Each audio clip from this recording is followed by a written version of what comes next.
Au mois d'octobre 2021, on a eu la surprise et à la fois la joie d'apprendre que l'UNESCO allait mettre Sainte-Thérèse de Lisieux à l'honneur dans le cadre des biennales et en 2023 plus spécifiquement dans le cadre des 150 ans de sa naissance. Comme il s'agit de l'UNESCO, naturellement, ça englobe une dimension culturelle qui est véritable et conséquente. Et on s'est dit que dans notre diocèse, il serait bienvenu de la mettre nous aussi à l'honneur. C'est quelqu'un qui touche profondément par sa simplicité, et c'est sans doute cette simplicité qui nous permet de nous tourner vers Dieu en vérité tel que nous sommes. C'est ce que la petite Thérèse a non seulement développé, mais qu'elle a expérimenté par elle-même et qu'elle nous invite finalement à vivre à l'heure d'aujourd'hui. Moi, j'aime toujours parler de la petite Thérèse parce qu'en fait, c'est elle qui se nomme ainsi, quoi. On m'appellera petite Thérèse. Et donc, déjà dans cette appellation, je crois que ça dit déjà beaucoup de choses. Voilà, c'est l'humilité et en même temps la grandeur d'âme. Il y a tout ce décalage. Ça rejoint finalement en ça, j'allais dire, son modèle, qui est l'enfant Jésus. Jésus aussi, plein d'humilité, on vient de le célébrer il y a quelques jours dans cette belle fête de Noël, et pourtant tellement immense, tellement grand d'amour. C'est ce qu'elle a essayé aussi de vivre et de suivre. Lorsqu'on se met à parler de Sainte Thérèse, elle fédère, les gens se lèvent, ont envie de collaborer. Cela a permis de faire germer un peu partout un certain nombre d'événements qui se profilent pour l'année 2023. Tout d'abord, dans la paroisse Sainte-Thérèse de Metz, il y aura le point d'orgue de cette année 2023 qui sera une célébration présidée par Monseigneur Ballot, notre évêque, le 1er octobre, le jour précisément de la Sainte-Thérèse.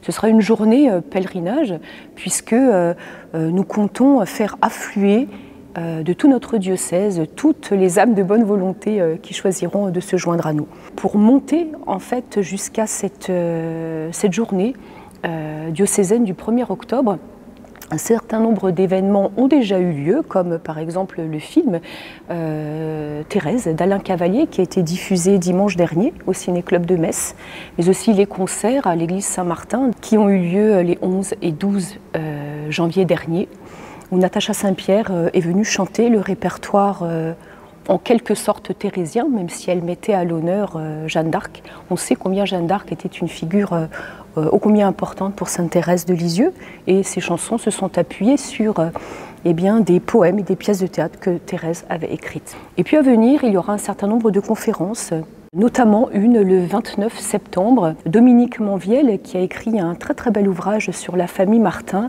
viendra nous parler de la famille Martin. Cet ouvrage s'intitule « La famille Martin, encordée vers le ciel ». Et c'est extrêmement important pour nous tous de comprendre que Sainte Thérèse n'aurait sans doute pas été la Thérèse que nous connaissons si elle avait été issue d'une autre famille. La famille Martin est en tout point atypique et c'est une sainte famille comme il en existe peu. On voit qu'elle a baigné dans une ambiance religieuse et l'amour du Christ était aussi très très en lien avec l'amour du prochain.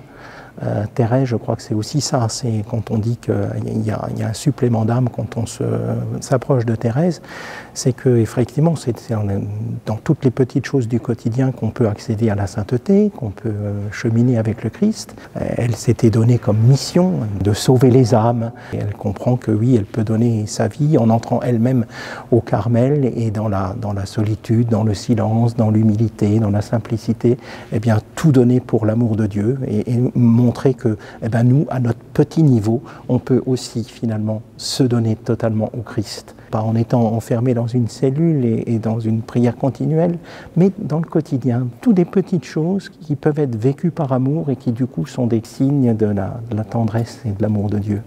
D'autres conférences sont également prévues, alors cette fois-ci à l'Hôtel de Ville, le 12 mai prochain, où nous aurons la joie d'accueillir Claude Langlois. Il viendra nous parler d'un sujet qu'on exploite assez peu finalement, puisque la conférence sera intitulée « Les nuits de Sainte Thérèse ». Sainte Thérèse de Lisieux a vécu une nuit de la foi comme bien d'autres saints au cours de ces 18 derniers mois, une nuit de la foi qui est effectivement terrible et c'est quelque chose, ces nuits de la foi, qui sont à comprendre comme n'étant pas une absence de Dieu mais une impression d'absence de Dieu.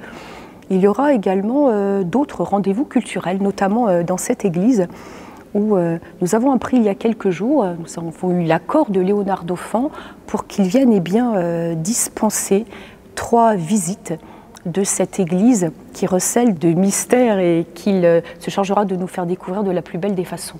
Il y aura aussi d'autres rendez-vous spirituels au cours de cette année Sainte Thérèse, notamment une récollection thérésienne qui sera disponible aux alentours de fin février à toutes les paroisses qui en feront la demande.